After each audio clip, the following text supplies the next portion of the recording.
Welcome back. Happy Monday. Welcome back to another episode of Sip with Joy. If this is your first time joining, this is a show about a girl, her wine, and her feelings. And I am that girl.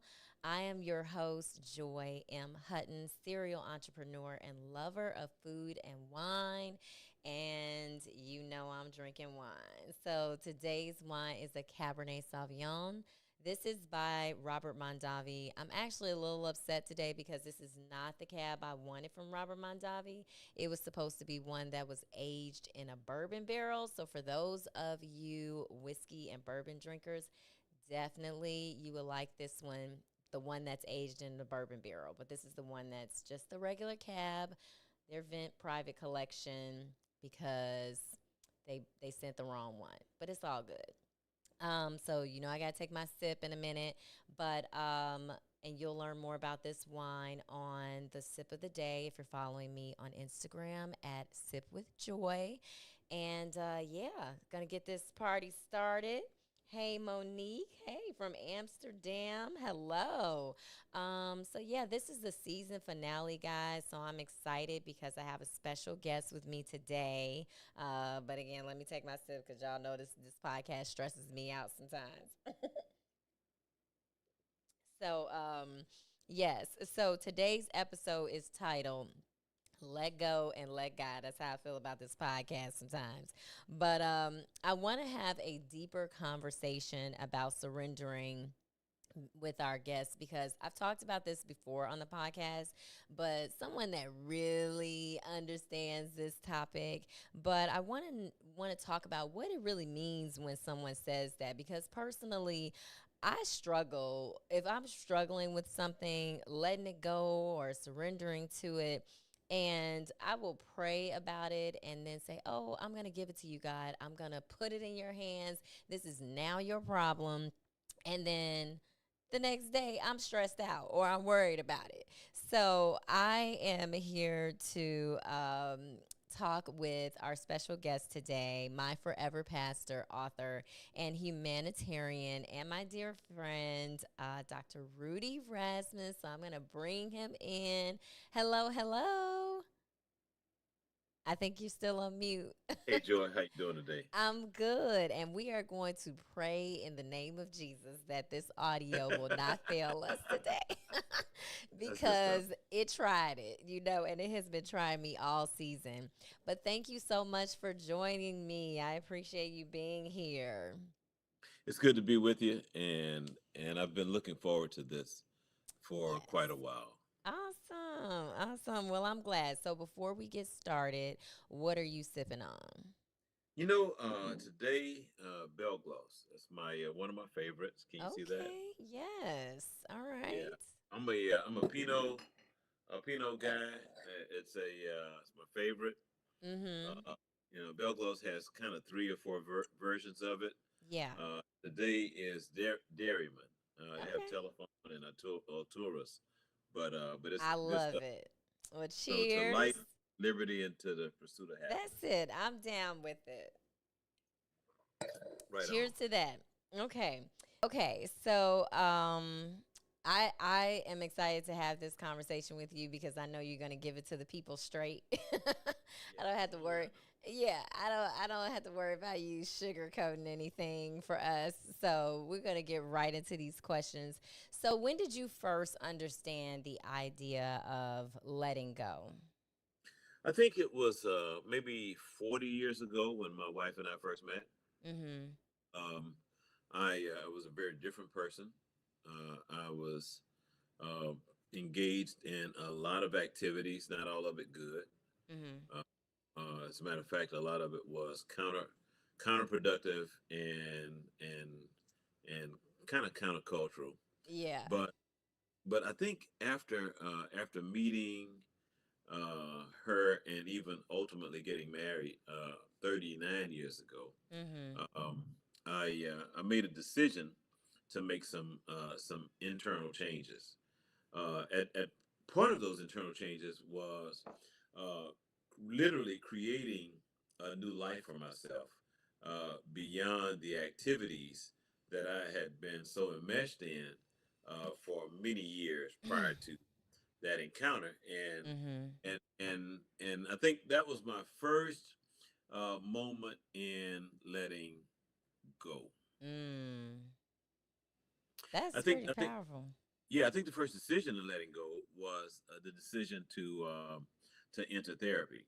Mm-hmm. So 39 years ago, I have my first conversation with a therapist, and that conversation ultimately unlocks this this key that begins a journey for me in self evolution, Mm. and that journey has taken me through many turns over the last 39 years. Yeah. Mm. Ooh, cause life be lifing. Life be lifing, and it is absolutely unapologetic. Yes, it is. It And it is. sneaks up. I mean, literally, it comes up on you, and before you know it, you are in a spiral of thinking and activity that sometimes it's hard to get out of. Right. Absolutely. And I've So, been there. I've been there across the board. yeah, yeah. So, what would you say are some common challenges people face when trying to let go? I think the first common challenge is one acknowledging that you are fucked up. I mean, you just that there's something that internal happening in you Yeah. that you have not been able to. I'm sorry, I wasn't supposed to cuss. I'm sorry No, about this is we're free speech here. that. Okay, sorry about that.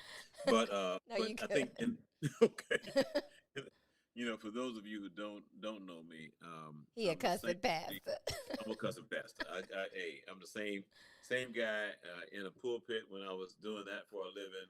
Right. Uh, Meet me in the streets. I'm the same guy. You don't meet two Rudies. It's just one. Exactly. Which But is I why I think love you. well, I love you too, and I appreciate you and our friendship over these years. But I think the key. I think the key in this process is acknowledging. I learned this in from my friends in recovery. Obviously, I am not in recovery. Okay, but okay, but from my friends in recovery, Yeah. one of the first one of the first steps was acknowledging that I was powerless, Mm-hmm. over this thing, and I was willing to turn my life over to the care of a higher power. Right. You know, so for any of us, when we acknowledge the fact that we are powerless over this thought, this idea, this action that literally is governing our lives, you know, we begin right there, and Mm-hmm. then at that step, you're ready to take the other steps towards transformation. I love that. I acknowledging that you have a problem first. Acknowledging that you have a problem, Yeah. right? But it's like you said at the beginning, you actually need to understand what you need to let go of first. What is it that you actually need to let go of? Because we hear people say, let go and let God. But what is it that you need to let go of first? You got you, to you figure know, that out. something else I learned in the 12 steps, and you would say like, wow, you spent a lot of time learning in and around the 12 steps. Mm-hmm. But the one thing that I learned was the importance of taking a fearless moral inventory. Mm. And when we think about what a fearless now you see, and for those of you who might be sipping with us tonight, what we're doing is giving you the license to set yourself free. Right. Even though you have that glass of whatever in your possession, Yeah. but I think what I learned from my community and from my friends in the community was the importance of taking um, a fearless moral inventory. Mm. Fearless A moral fearless inventory. moral inventory. And I Mm-hmm. think in the context of that fearless moral inventory, what you're saying is I'm willing to look at myself as I really am and not as I would like to assume I am or like to perceive I am. Right. And I think once we began to literally dive into what those elements in our experience in our inventory that might not be the pretty ones, if you know what Right. I mean. Kind of engaging the ugly stuff, Mm-hmm. acknowledging that this is something that might need some attention. Mm. Yeah. Yeah. Yeah. I think about these steps, and I was just reflecting on them, and it would probably do your audience some good to do an internet search on the 12 steps of Alcoholics Anonymous. Mm. And even though you don't see yourself as an alcoholic, what we do know is, in reality, there are little addictions Mm-hmm. that govern our everyday.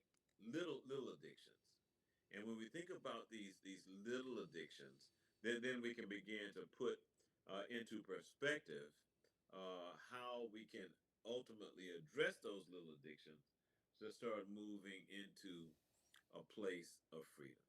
Mm. Yeah, that's good because yeah, we always say, well, people are quick to say what they're not, but it's like understanding again those signs. All roads kind of lead to the same place. You know, Right, right. um, so so how can and you've touched on this a bit, like how can you recognize that you are holding on too tightly, and need to surrender? When we think about how we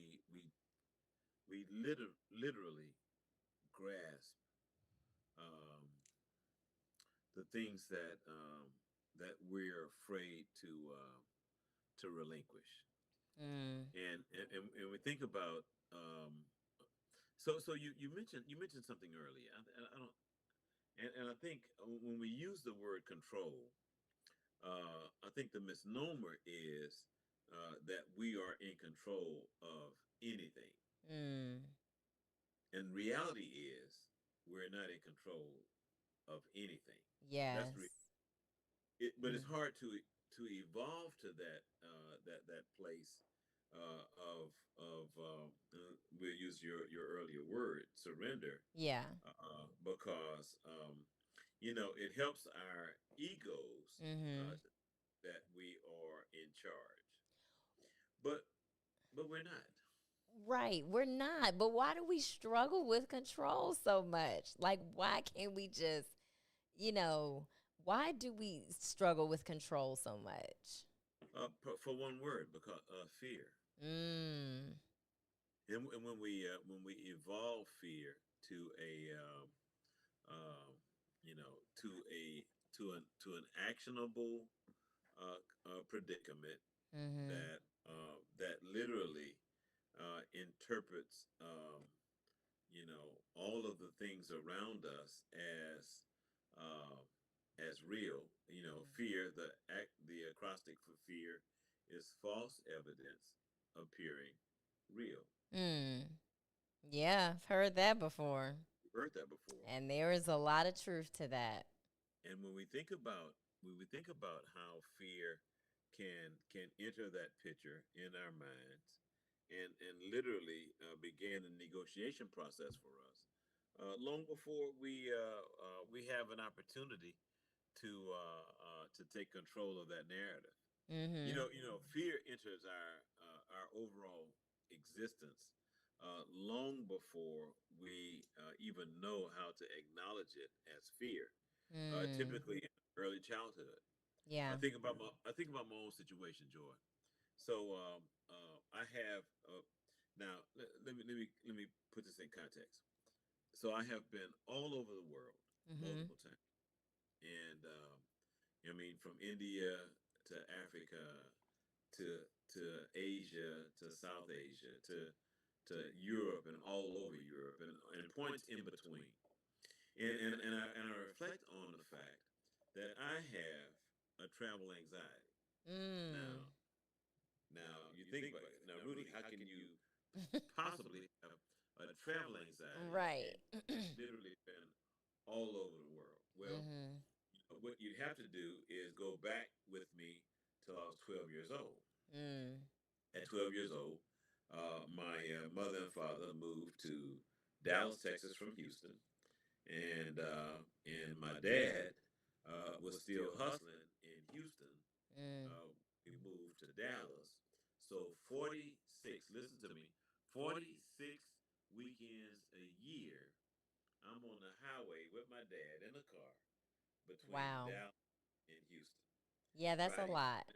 that's a lot. Friday evening we roll out, Sunday night we roll back, and we did that over and over and Mm. over for 5, 6 years. Yeah. In in that process, uh, I'll tell you this: there was a billboard in one little section of highway on I-45. That section of billboard had it was of the 243 miles Mm-hmm. between Houston and Dallas.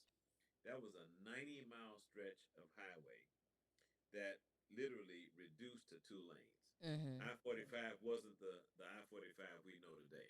Right. I-45 stopped at Buffalo, picked back up at Fairfield. Yeah. All right. Now Mm-hmm. watch this.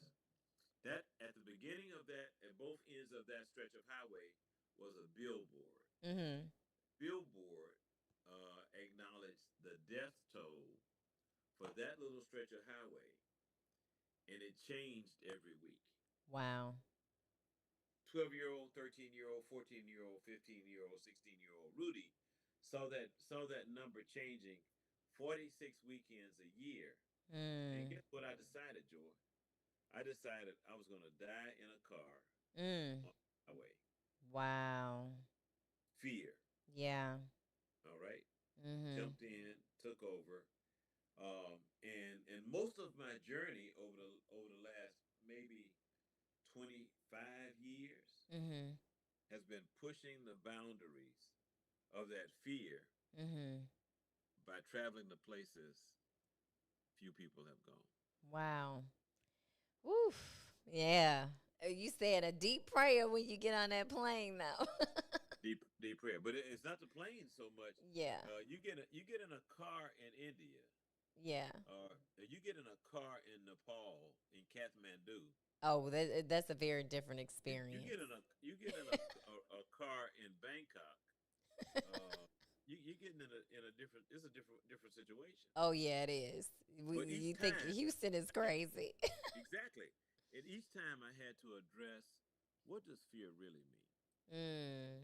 and how much power am I going to give fear over my life at this Mm. point? And the Ooh, answer is that part.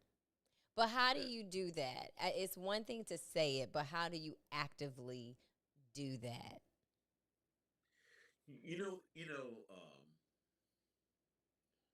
um, so so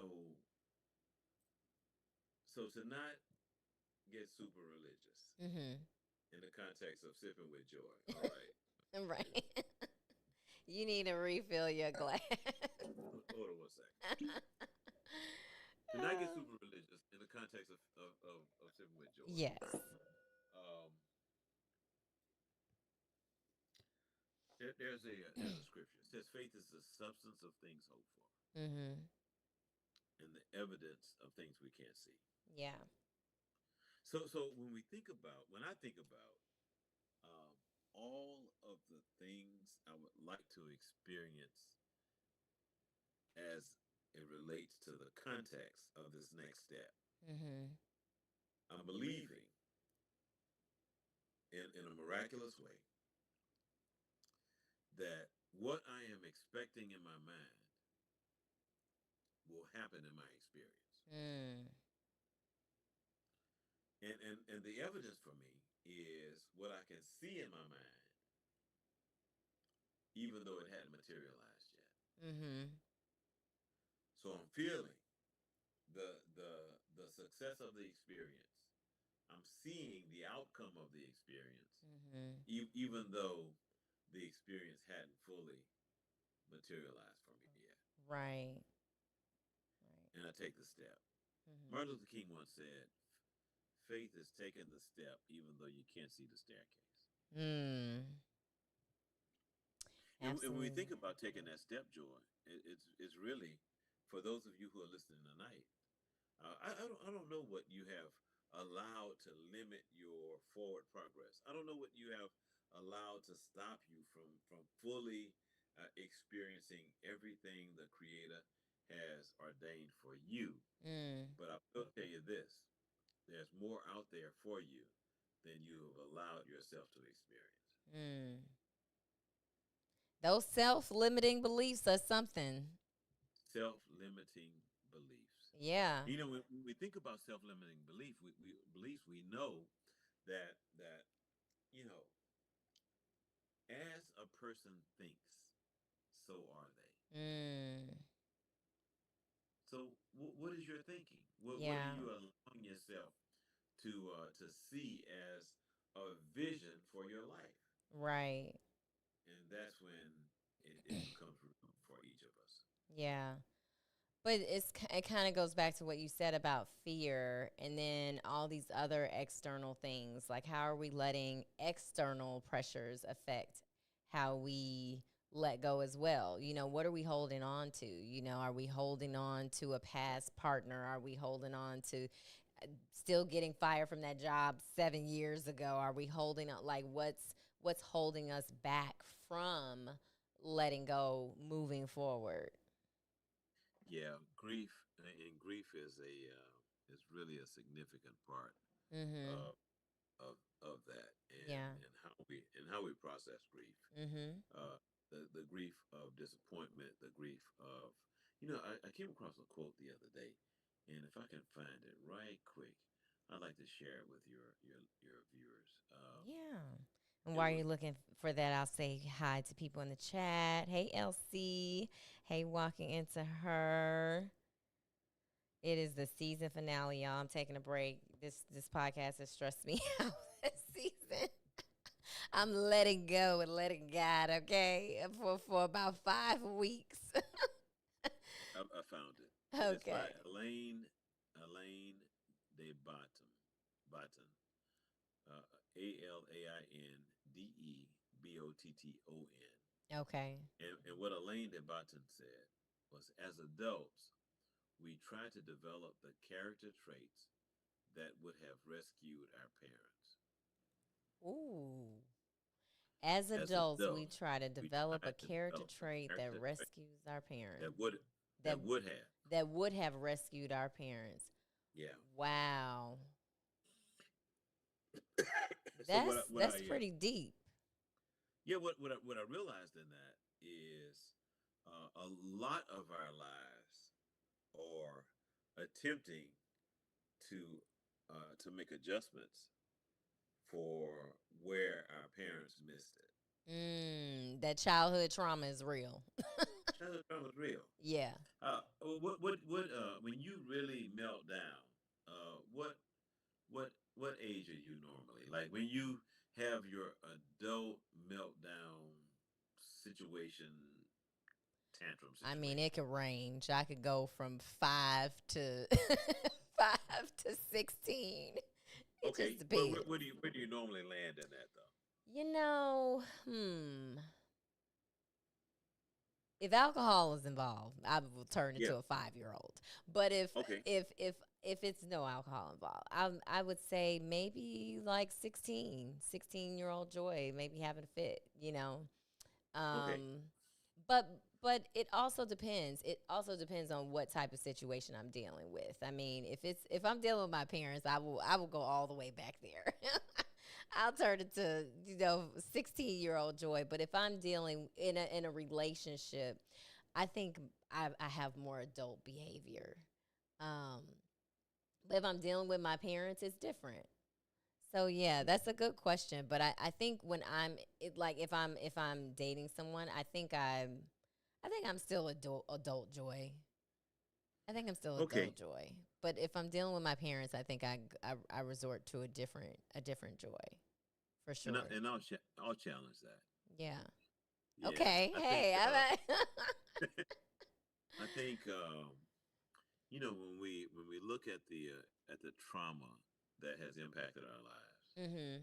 um, you know, there's a scar on each of our hearts, Absolutely. uh, and what we might experience is the scab being knocked off of that scar in a rehealing process Mm. in our adolescence. But for me, for instance, I'm normally around 8 8. when I Mhm. yeah when I am super jacked. Like when I am my most dangerous is when Yeah. I'm 8 years old. Yeah, that's And why I said well about I'm about 5. yeah, Act a and I whole think fool. yeah, and I think that about 5 is the same person that shows up in the context of those relationships mhm. that might have triggered those moments of childhood trauma. Mhm. We have as we move through this thing, Joy, we have tendency to matter of fact, there was another quote that I came across and I love this one. A child who is not embraced by the village will burn it down to feel its warmth. Ooh. Ooh. A child who is not embraced by the village Mm. will burn it down to feel its warmth. Wow. So we think That about. gave me goosebumps. I tell you what, when I first came across that quote, it gave me goosebumps too. Mm. Thought about how many times have I burned it down? Mm. How many relationships that I literally burned down because Just self-sabotage. at some point didn't feel the warmth that I should have. Mm. I felt that deserved to have felt at Mm. some point. And when we think about how all of that impacts our lives on the journey, we know that there's more to this journey that we are on that meets Mhm. the. As a matter of fact, that part that doesn't meet the eye is the 8-year-old Rudy. Yeah. You know, it's that guy who felt completely abandoned, mhm. who felt different from the world. Yeah. I never, you know, even at 68, even at 68, I still feel something that I don't feel here. Yeah. Hey, what was that? The train. Is that a real train? Yes, the train is literally outside the window. I thought that was a signal saying if time was up. What the hell? No. That train is.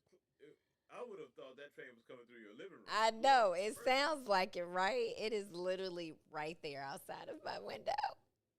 It has Does it no respect for blow your my. horn like that all the time? Yes, it all times of the day. It has no respect for my podcast at all. What the hell? I mean, I was like, it's Sip with Joy. They don't care. So Joy, I think the beautiful thing about you, and let me say this out loud. I don't think I've said this to you. Oh. I've seen you on a large part of your journey, Mm-hmm. and the one thing that I really admire is how you do not let adversity stop you from dreaming. Mm. I've seen that, and I admire that. You have not allowed adversity to stop you from seeing the potential of what next could hold for you. Thank you. And I want you to continue that. You know, for Thank those you. of you who are joining us tonight, you know. the fact that that Joy is even doing this is, you know, if she'd tell you the truth, she'd tell you how many times she's felt like quitting. How many, Right, and I do tell them. right? How many Right. times she felt that this was a waste of time, and how many Yeah, times she felt that, that there must be something else for her. But I absolutely. think she thinks so much about the people in the world around her that she Hmm. would even make this sacrifice to bring you a word of encouragement in the midst of even what she's going through right now. Absolutely.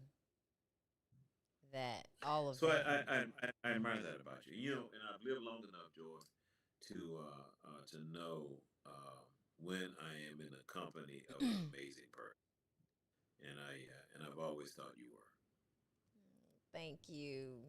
You gonna make me cry. You gonna You know, make me cry, Rudy. yeah, I you are an really amazing person. appreciate that because, I have always felt like my life is bigger than me. Like I'm here in physical form, but I have always been about pouring into others, selflessly. And so, whew, yeah. So that means a lot. It means a lot to hear you, say that. And because I'm just out here fighting a good fight, Yeah, because this life be trying to take me out. But like you said, overcoming adversity, and one of my things is finding joy in the face of adversity. yeah, Like that, I feel like that is my life, and I'm just, I was telling a friend today, I'm like, when will God stop kicking my ass? yeah. Like for You know, I, real. And someone told me, they're like, you were put on this earth to help other people. I don't want to be, yeah, but it is part of who I am and part of my calling. And I've had to learn to embrace that part of who I am, letting go and let God, let God show me what he wants me to do, who he wants me to be. But that journey of becoming is very difficult. Is difficult to always show up for others when, yeah. like you said, I'm going through my own stuff, Right. but I still do it, you know. I still do it. That's just a part of who I am. Yeah, and that is a part of your beauty. What makes you beautiful is your willingness to sacrifice um, that moment so that someone else can learn. And I want to encourage you, to continue. Thank you. I told them I would come back another season. Yeah, Because I don't told them, stop. I said, I'm quitting this podcast, about to take me out, this audio. Don't stop. This podcast be trying to take me out, Rudy. I'm like, Yeah, listen, you know what? I'm not doing it today. But again, like you said, there's obviously people who listen to me. They show up every week, and I'm so grateful, for those people. And so, like I said, I think it's bigger than me. I'm using my voice for good, not for bad. And so I'm just trying to use these gifts that I've been given, and right. the my experiences, not even just gifts, but my experiences, because this is real life stuff, and I want to share that with people, like, because a lot of the topics that I've covered, I don't hear people talk about these things every day, because everyone is just wants to look like everything is good. Everything is not Right. good. Right. Everything is not good. I've come on here many times and been like, "Listen, y'all, this year is kicking my butt." Hell, 2024 is kicking my butt, and I'm just very transparent with my audience about those things. And so yeah, I really appreciate you recognizing that, because sometimes, yeah, I do. I feel very defeated, and I feel like, what am I doing this for again? Right. Yeah. But there are reasons, and some of those reasons are intrinsic, Mm-hmm. and in the midst of that, uh, one thing I've learned from a lot of service to humanity is we might not acknowledge it or even feel it in that moment, but the dividend it yields in months and years to come Yeah. uh, cannot even be calculated. So, Absolutely. yeah, And I believe that, and that's what keeps me going.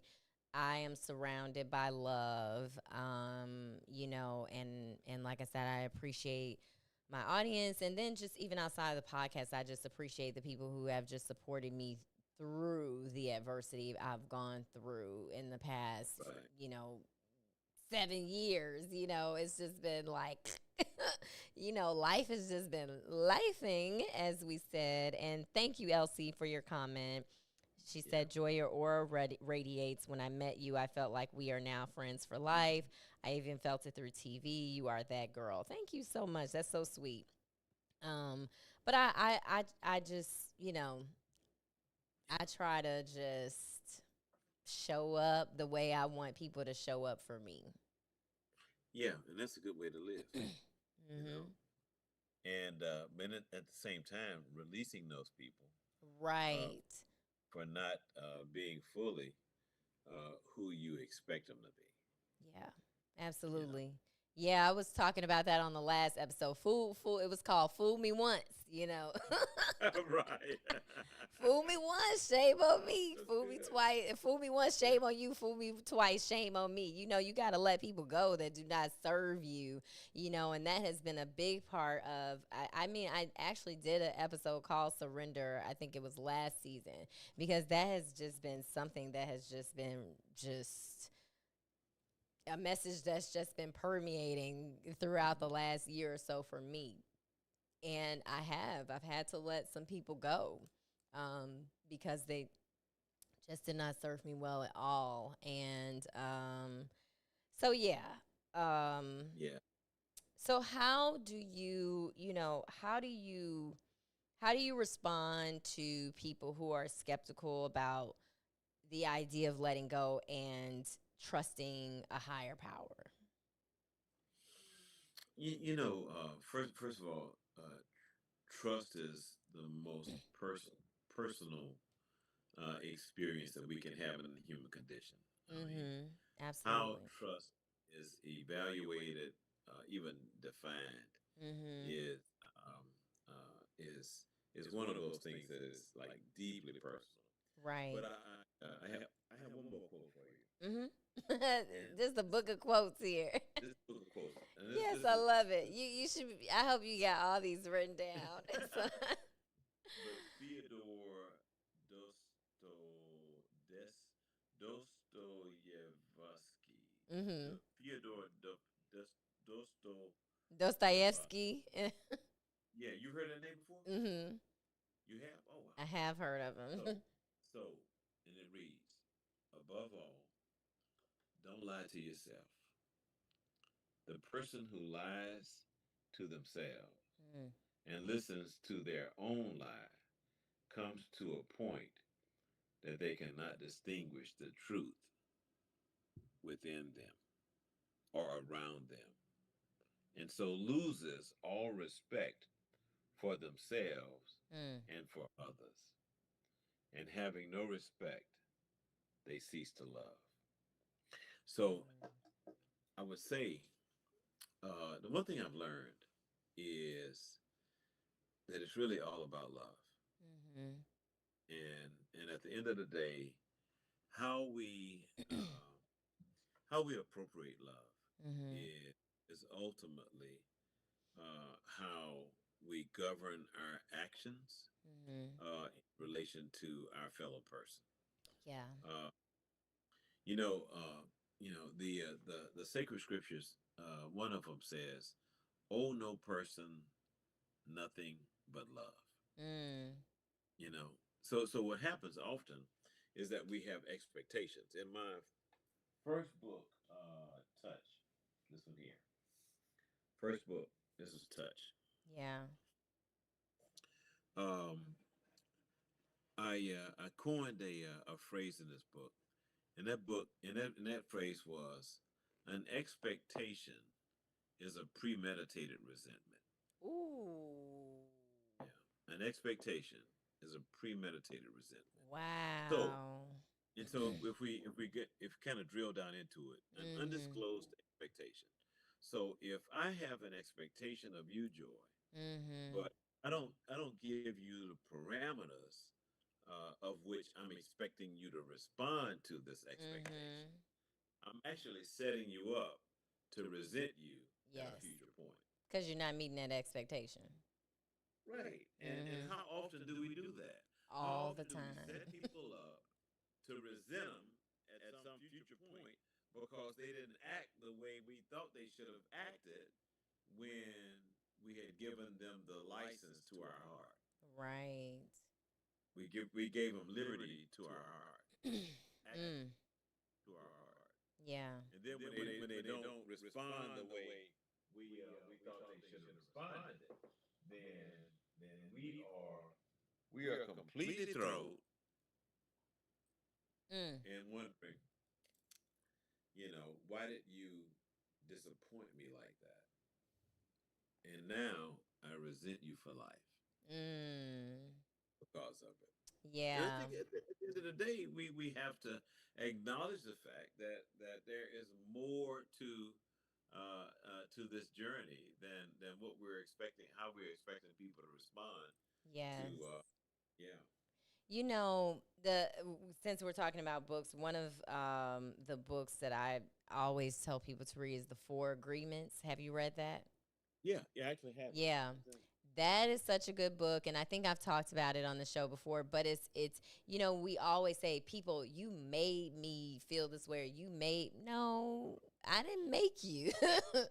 You Yeah, feel that way because of an experience that you had, right. that's maybe, causing you to react a certain way, but it really changed my perspective on communicating, in disagreements and things like that. And also, it tells you not to take things personally, because Right. it's other people's experiences causing them to treat you a certain way, and then your experiences that causes you to react to them a certain Yeah, way. I was just But thinking it's about just so interesting. But if y'all haven't read it, Four Agreements. Yeah, be impeccable with your word. Do not take anything personally. Mm-hmm. Do not make assumptions. Yes. Assumptions Yes. make it really is about making an ass out of you and You and me. me, right. And always do your best. And Always do your best. yeah, Always do your best, and and do your best for yourself. those are good. Those are good. Yes. Listen, y'all got all the quotes today, okay? All the quotes. All right. So, Yeah, Joy. I want to tell you this. Something you should do, and based on everything I have seen you through over the last probably 7 years. mhm. I think we met 7 years ago. Yeah. Or 8, Over yeah, 7 or 8. maybe Mhm. eight. Yeah, Yeah. over these last 8 years or so, I think there are some wisdoms that you have encountered and survived Mhm. that you should share in the context of a book. Yeah. Yeah, a book is coming at some point. That's good. You It should. is. It definitely is. I just got too much stuff right now. I was like, I can't Yeah. add another thing to my plate, but a book is definitely in my future for sure. Now I the got a truth lot is, to you can say. you can add another thing to your plate. Can To I? your viewers, Yeah. there are 168 hours in a week. 168 hours in a week, right?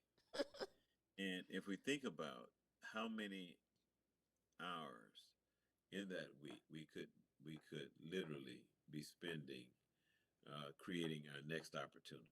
Yeah. Uh, we should be. Mhm. Yeah. So I have a question here. So, but is it not that the person didn't act like you wanted them to, or have they disappointed you because they didn't treat you like you would treat them? I think it's both. Mm-hmm.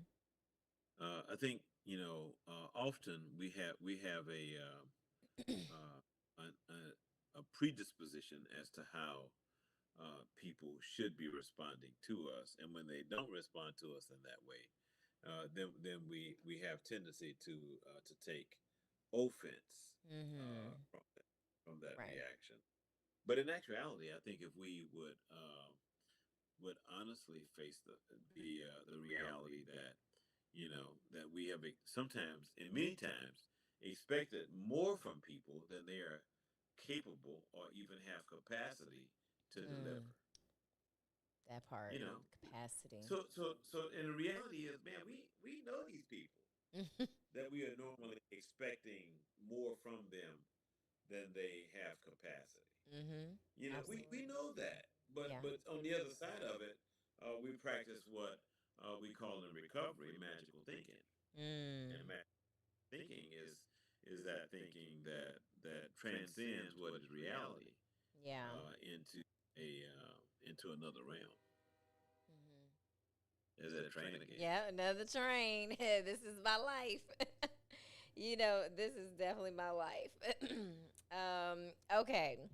So we're gonna do our rapid fire, and then I'm gonna ask you to give some Okay. final advice. But this has been really good. I hope the audience got a lot out of this, because it's definitely something that I struggle with. I'm a little bit of a control freak, and so I have some tough conversations, me and God.